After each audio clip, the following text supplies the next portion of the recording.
Բարև ձեզ, Եվրոմեդիա 24-ի տաղավարում այսօր զրուցելու եմ Հայաստանի վաստակավոր արտիստ Արսեն Գրիգորյանի հետ։ Բարև ձեզ, պարոն Գրիգորյան։ Բարև ձեզ։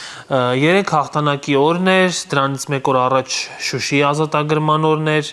բայց մենք այդ տոները դիմավորում ենք որպես պարտված կողմ։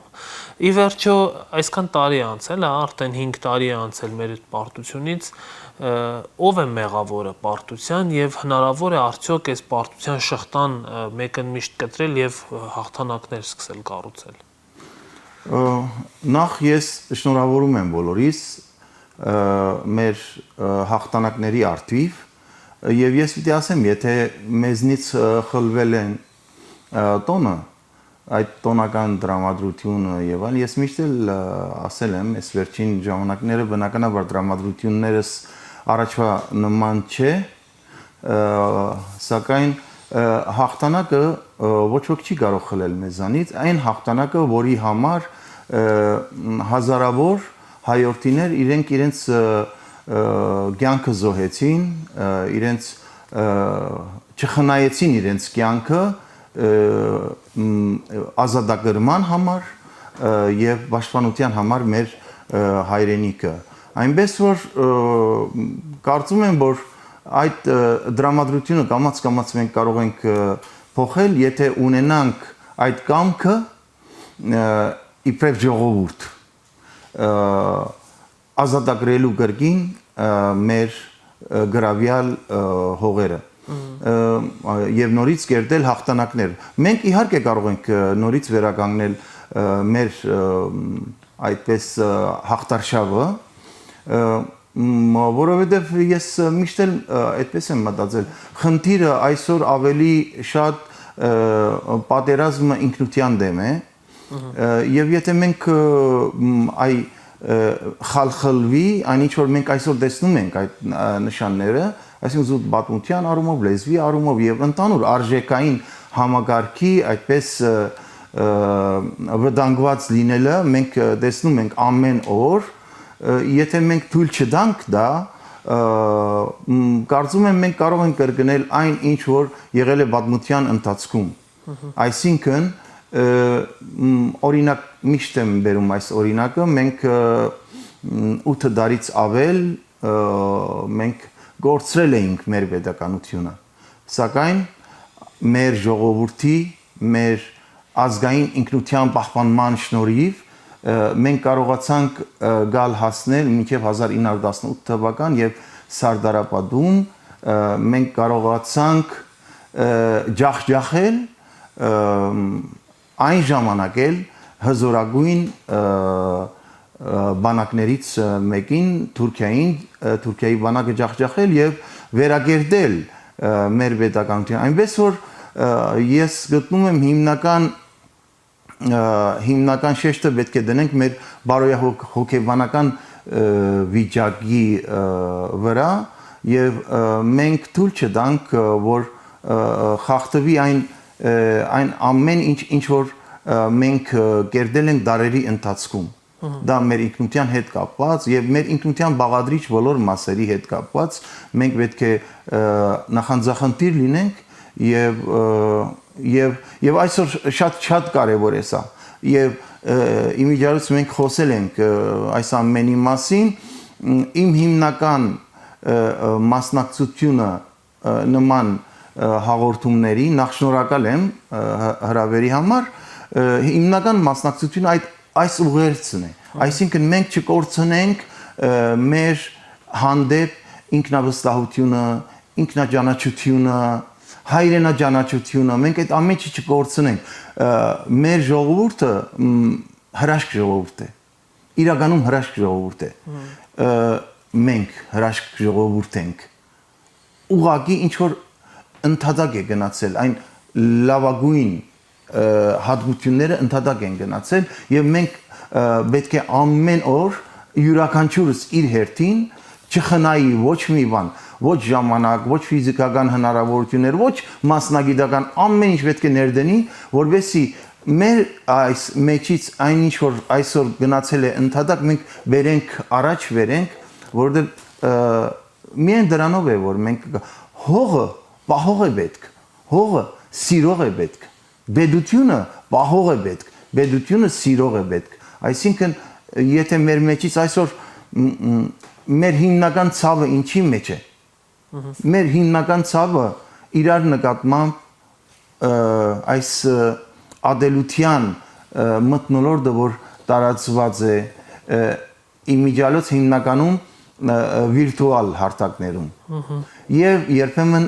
տարածվում է նաեւ իրականության մեջ, բայց եթե մենք վիրտուալ այդ դիրույթից դուրս գանք, մենք կյանքում օրինակ ես շատ այցելություններ եմ ունենում, շփումներ եմ ունենում մեր ժողովրդի հետ տարբեր մարզերում անընդհատ ես պիտի ասեմ, այն ինչ որ իրականության մեջ կա, չի համապատասխանում այդ վիրտուալ Facebook եւ այլն այդ հարթակների այդ մթնոլորտի հետ։ Կեղծ իրականությունը, հա Facebook։ Այո, ես կարող եմ ասել այդպես, ամբողջությամբ կեղծ չէ, որովհետեւ եթե ամբողջությամբ կեղծ լիներ, ինքը կխեղդվեր միանգամից։ Կան բաներ, որոնք որ իրականությանը համապատասխանում են, բայց կան բաներ նաեւ մարդիկ իրենք այդ շեշտադրումը դնում են այդ բացասական երևույթների վրա, նույն լրագրողները, նույն մեդիա դաշտի ներկայացուցիչները, նույն քաղաքական գործիչները, նույն մշակույթի տարբեր գործիչները, բան ընդհանուր առմամբ իրենք պետք է զերծ մնան այդ ամեն ինչից, որովհետև բացասական այդ երևույթները միշտ էլ եղել են, միշտ էլ կլինեն, բայց պետք չի շեշտը դնել դրա վրա, ֆետիշացնել, անընդհատ օրինակի համար մեկը ինչ որ մի բան եղավ մեր հասարակության մեջ, որը որ այնքան էլ հարիր չի հային, ինչի՞ այդքան քարոզում դրա մասին հանրահրճակում։ Ավելի լավ է չխոսել դրա մասին, ավելի լավ է խոսել, որ մենք այն ժողովուրդն ենք, որ որտեղ հայտնվել ենք աշխարհով մեկ, զարդն ենք եղել, զարդարեր ենք դվյալ բեդության համար, մենք իսկապես զարդ ենք եղել ու նպաստել ենք այդ երկրի զարգացմանը, որովհետև մենք արարող ժողովուրդ ենք։ Հիմա այստեղ այս մթնոլորտը պետք է մենք կարողանանք այդպես դուրս հանել մեր մեջից եւ դժբախտաբար Facebook եւ այլ մնացած վիրտուալ հարթակները ազդեցություն ունեն։ Պիտի չհավատալ են ամեն ինչի։ Պետք է հավատալ մեր ժողովրդի այն որ մենք այդպես ենք դաստիարակվել, որ մենք դարերի խորքից եկել հասել ենք մինչ այսօր եւ պետք է գնանք մինչեւ դարերի խորքը եւ ունենք այդ ներուժը, ունենք այդ որակը, իբրև ժողովուրդ, իբրև ազգ, ունենք այդ ամեն ինչը։ Պարոն Գրիգորյան, երեք Մոսկվայի Կարմիր հրապարակում շքերթ էր, բայց Հայաստանը այնտեղ զորախումբ չուներ եւ վերջին տարիներին մեր բանակի հետ կապված նաեւ ոչ միայն այս դրվագով, նաեւ հայտարարություններով կարծես բանակը մղվում է երկրորդ պլան, երրորդ պլան, որ խաղաղության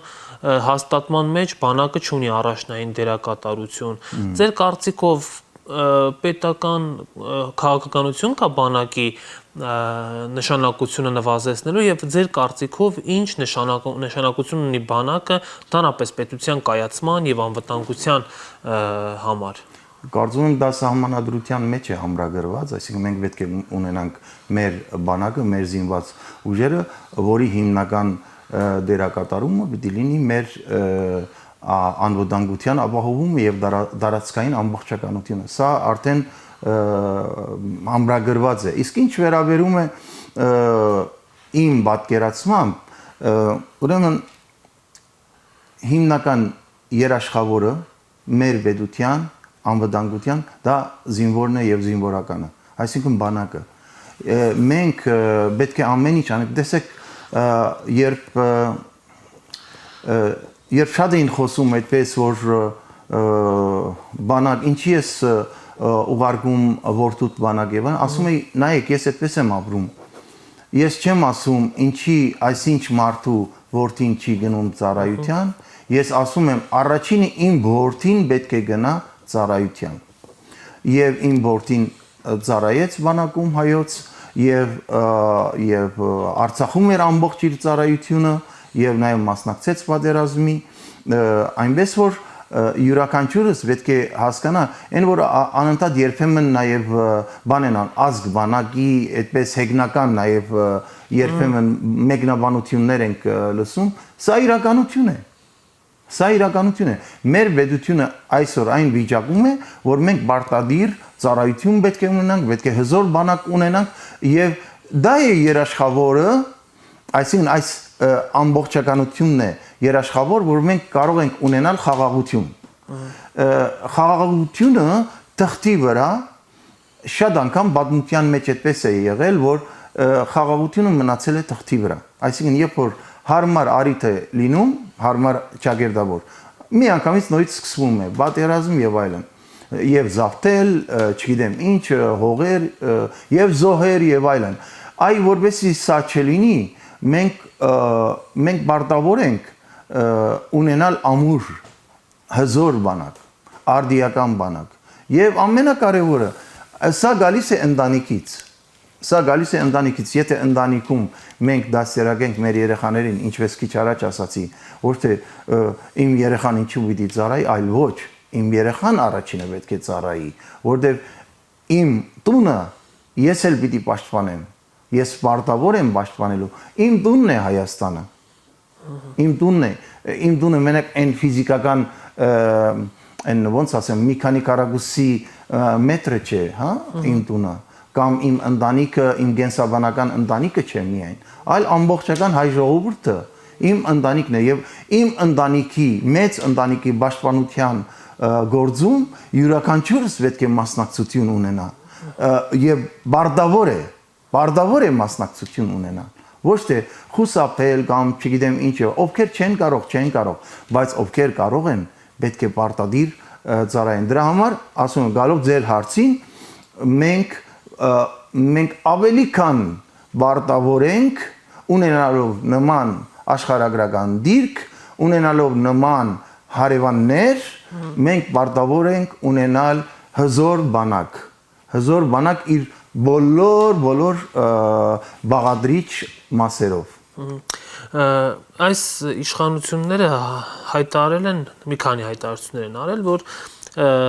ցեղասպանության ճանաչումը չպետք է լինի Հայաստանի արտաքին քաղաքականության օրակարգ, մենք պետք է մեկընդմիշտ մոռանանք Արարատ լեռան մասին, որտեղ Հայաստանի ամենաբարձր գագաթը Արագած լեռն է։ Ձեր կարծիքով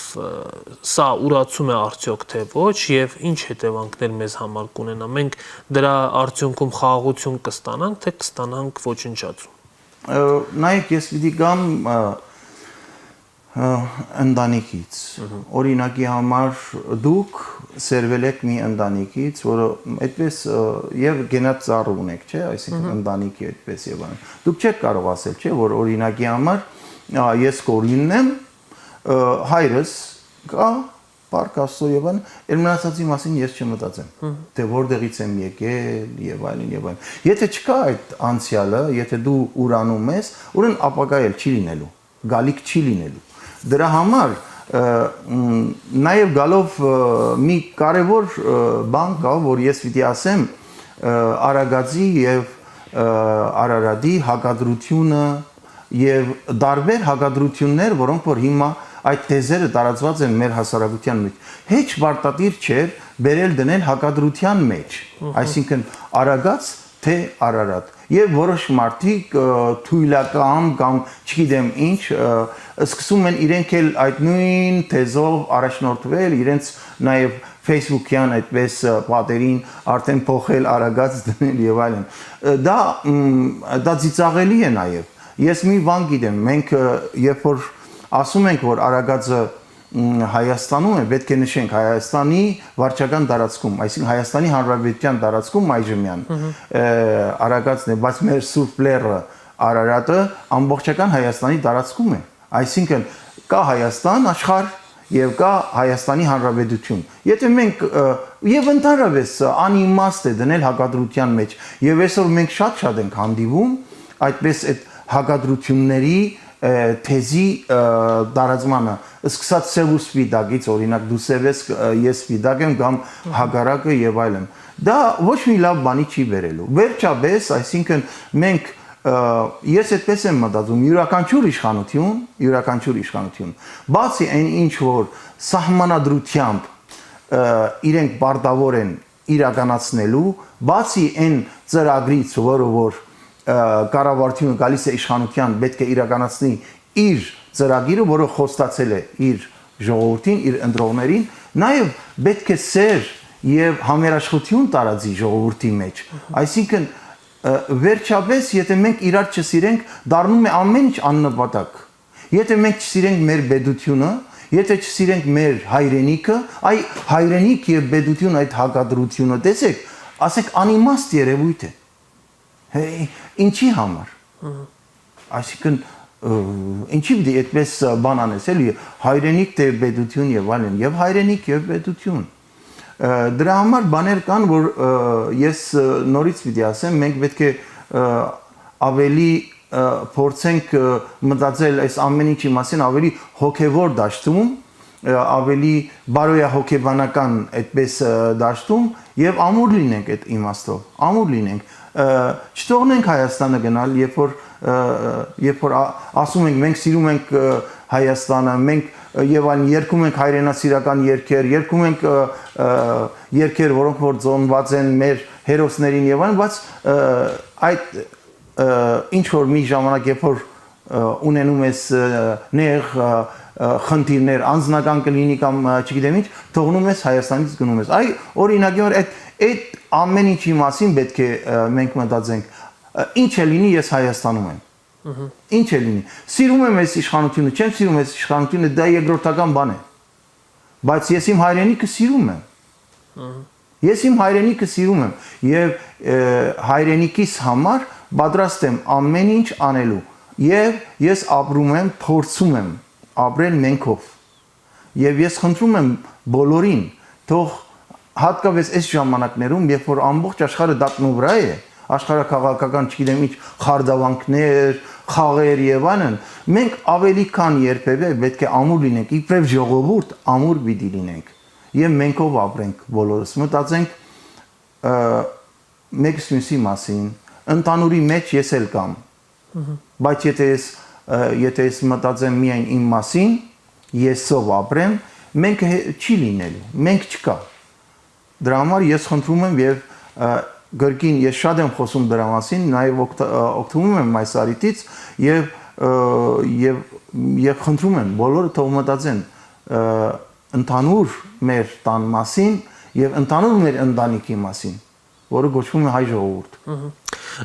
Պարոն Գրիգորյան, վերջերս Հայաստանի եւ Ադրբեջանի համապատասխան ուրեմն արտաքին գործերի նախարարությունները համաձայնեցրել են խաղաղության պայմանագրի տեքստը եւ մնում է միայն դա ստորագրել։ Քաղաքական մասը մի կողմ, զուտ որպես հայ մարդ, քաղաքացի, դուք ինչ եք կարծում, այդ խաղաղությունը, որի մասին ամեն օր խոսվում է, արդյոք հնարավոր է եւ եթե հնարավոր է, ապա ինչ նախադրյալների առկայության պարագայում։ Ես այդպես եմ մտածում, որ նախ խաղաղության պայմանագիր եւ այլն, հետո դարձրեցին համաձայնագիր, հետո համաձայնվելու համար համաձայնագիր եւ այլն, այդ ամեն ինչը ես կարծում եմ, որ շատ ավելի հեռու է, շատ հեռու է խաղաղություն հաստատելու մեր տարածաշրջանում, մեր այսինքն Հայաստանի եւ Ադրբեջանի միջև նորից պիտի հետ գնամ։ Մենք մեր մասով պետք է մտածենք։ Նայեք, Ադրբեջանը ինքը հզորացնում է իր ռազմական ունակությունը, իր բանակը։ Մենք պետք է անենք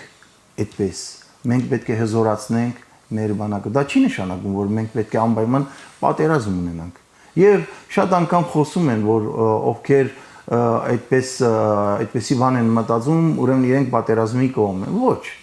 էլի մի դրեք հակադրության մեջ, ոչ ոք թող չդնի,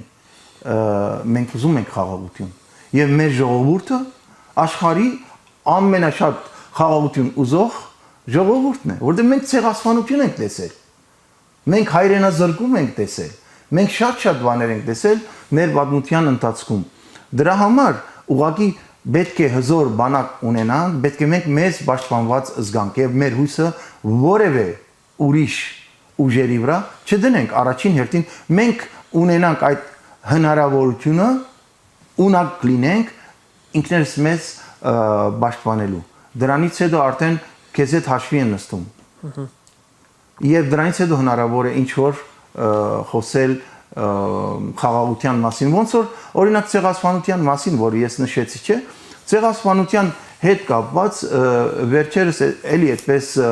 հարցազրույցեր եւ ես ասացի, առաջին հերթին Թուրքիային է պետք։ Թուրքերը իրենք պետք է մտածեն։ Որ պետք է ընդունեն, որ այժմյան Թուրքիան այն նույն ցեղասպան Թուրքիան չէ։ Եվ քանի չեն ընդունել, ուրեմն նույն ցեղասպան Թուրքիան է։ Եվ մենք իրավունք չունենք այդ ամեն ինչում ինչ որ թուրքերի օրակարգին ենթարկվենք։ Այն որ ժամանակին մի քանի տարիներ առաջ իրենք էին մեջտեղ հանել, թե թող պատմաբանները երկու կողմի նստեն իրար հետ։ Եթե դուք փորձում եք կասկածանք առաջացնել եղելության մասին, ապա մենք կասկածելու որևէ բան չունենք։ Ցեղասպանությունը եղել է եւ հայրենազրկումը եղել է եւ փաստերից մեկը իմ ընտանիքն է։ Փաստերից մեկը իմ ընտանիքն է, որը ամբողջ Գերդաստանից ընդամենը մեծ հայրս էր մնացել, նրան հազիվ կարողացավ փախնել եւ հասնել Սիրիա։ Եվ այդպես էլի եմ ասում, այս հարցերը ամբողջությամբ հիմնականում ինքնախոստովանանքի եւ ինքնամաքրման կարիք ունեն։ Այսինքն լավ, ասենք մենք ինչ ենք ուզում։ Հա, եթե ամեն ինչն էլ այդպես, չգիտեմ, էս էլ ունենանք, բայց իրար հանդեպ սեր չունենանք։ Մենք ինքներս մեր հանդեպ, եթե օրինակ համար ես ուրանամ, որ իմ պապերին կոտորել են, ասենք հետո ինչ։ Եվ դա իմիջիալոց շատ կարևոր է ամբողջ աշխարհի համար։ Այսինքն սա կանխարգելու է նման երևույթներ, այսինքն ցեղասպանությունը, որովհետեւ այլևս չգրկնվի ոչ մի տեղ, պետք է ընդունվի սա Թուրքիայի կողմից։ Եվ սա քիչ առաջ որ ասացիք, արդյոք մեր ընդհանուր քաղաքականության մեջ պետք է ինքը առաջնային դեր ունենա, թե ոչ, իհարկե պետք է առաջնային դեր ունենա։ Եվ վերջում մի այսպիսի հարց, պարոն Գրիգորյան, գիտեք, որ այս իշխանությունները ցանկանում են փոխել սահմանադրությունը եւ հանել անկախության հռչակագրին հղումը, սա նշանակում է հրաժարվել Հայաստանի երրորդ հանրապետության ծննդականից, այսպես ճակերտավոր ասած։ Ձեզ իրավական հարց չեմ ուզում տալ, այլ ուզում եմ մի պարզ հարց տալ։ Մեր հասարակությանը ճանաչելով, հայ մարդուն ճանաչելով, ինչ եք կարծում, եթե հանրաքվե լինի, մարդիկ կողմ կքվեարկեն սրան։ Ես նորից եմ խոսել դրա մասին, ես կարծում եմ պիտի հարցը չհասնի հանրաքվեի։ Այսինքն արդեն ամոթ է, որ նման հարցը, այսինքն մեր պետության ծննդականի հետ կապված հարցը մենք բերենք հասցնենք հանրաքվեի։ Պիտի չհասնի այդ ամեն ինչը հանրաքվեի, որովհետև դա մեզ արդեն վատ է, եթե հասնի հանրաքվեի։ Ես չեմ կարծում, պիտի ամեն ինչ անել թույլ չտալ, որ այս հարցը պետության հռչակագիրը ծննդականն է, այսինքն դա չգիտեմ ոնց կարելի է, այսինքն հանել սահմանադրությունից կամ հղումը, հանել եւ այլն եւ այլն։ Ես կարծում եմ, որ պիտի չհասնի հարցը հանրաքվեի։ Հետևենք պրոցեսներին, պարոն Գրիգորյան, շնորհակալ եմ այս զրույցի համար։ Ես եմ շնորհակալ։ Հարգելի հեռուստադիտողներ, ես զրուցում եի Հայաստանի Հանրապետության վաստակավոր արտիստ Արսեն Գրիգորյանի հետ, կհանդիպենք։